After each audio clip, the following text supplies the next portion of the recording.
Role. বলছি ধরমপুর বাস স্ট্যান্ডে আজকে বোমাবাজির ঘটনা ঘটেছে। সাইফুদ্দিন শেখ কংগ্রেসের নেতা, তিনি ঘটনাস্থলে মারাও গিয়েছেন। ওখানে অবরোধ চলছে, বিক্ষোভ চলছে। তৃণমূলের স্থানীয় নেতৃত্ব, অঞ্চল সভাপতি নাসির শেখ, তাদের বিরুদ্ধে অভিযোগ তুলছে কংগ্রেস বা নিহতের পরিবার। কী বলবেন? সাইফুদ্দিনের লোক মারা গেলে নাসিরের লোক করে, নাসিরের লোক মারা গেলে সাইফুদ্দিনের লোক করে। এটা মানে গোপালপুরে একটা চলছে দীর্ঘদিন। কোনো খুনই আমাদের কাছে মানে কোনো মার্ডার আমরা সেটাকে সমর্থন করি। সাইফুদ্দিন আমাদের সঙ্গে অনেক দিন ছিলেন, কাজ করেছেন। আমাদের প্রতি আমার আলাদা দুর্বলতা আছে। আমি দল একটা জায়গায় করি, কিন্তু উনি কোন দল করেন আমি জানি না। সাইফুদ্দিনের সাথে আমার ব্যক্তিগত সম্পর্ক ভালো। আমি সাইফুদ্দিনের সাথে 4-5 দিন আগেও কথা বলেছিলাম, গণ্ডগোলকে কেন্দ্র করে যাতে দুই দল মিলে একটা বসে কিছু করা যায় বা এটা করুন। আমার কথা হচ্ছে, রাজনৈতিক দল আমরা যে যাই করি না কেন, বংশগতভাবে বা দলগত দল ছাড়া আপনারা মানে এলাকার মানুষ, সাধারণ মানুষ হিসাবে আপনারা মিলে থাকেন। কারণ আপনার নিজেদের ভাই ভাতিজাকে খুন করে এরকম করে মৃত্যু করা হয়নি। 4-5 দিন আগে আমি সাইফুদ্দিনের সাথে কথা বলেছি। তো বললো ঠিক আছে, আপনি আসেন, কথা বলুন। আমি ভাবতে পারছি না যে সাইফুদ্দিন জানা, ভাবতে পারছি না।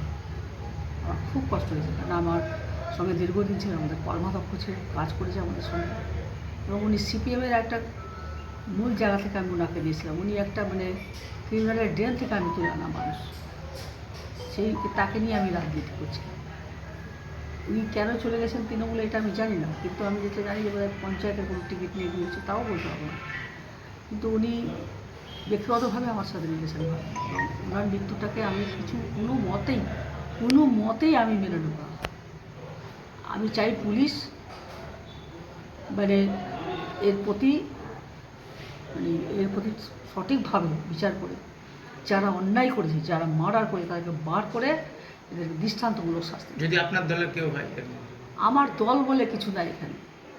কোনোদিনই গোপালপুরের দল নিয়ে কোনো গণ্ডগোল ছিল না। ব্যক্তিগত, এটা ব্যক্তিগত গণ্ডগোল, জমি জামার গণ্ডগোল।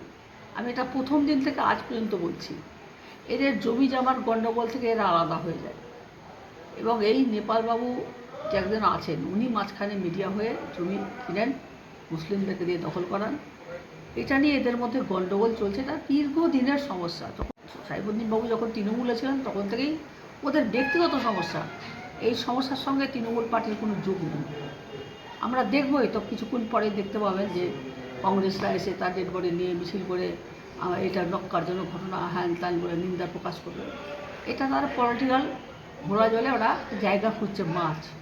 সেটাই হচ্ছে ওদের একটা ক্যারেক্টার। কিন্তু এখানে আমি বলবো যে, আমি এটা কংগ্রেসকেও বলবো যে রাজনীতি করার কোনো জায়গা নেই।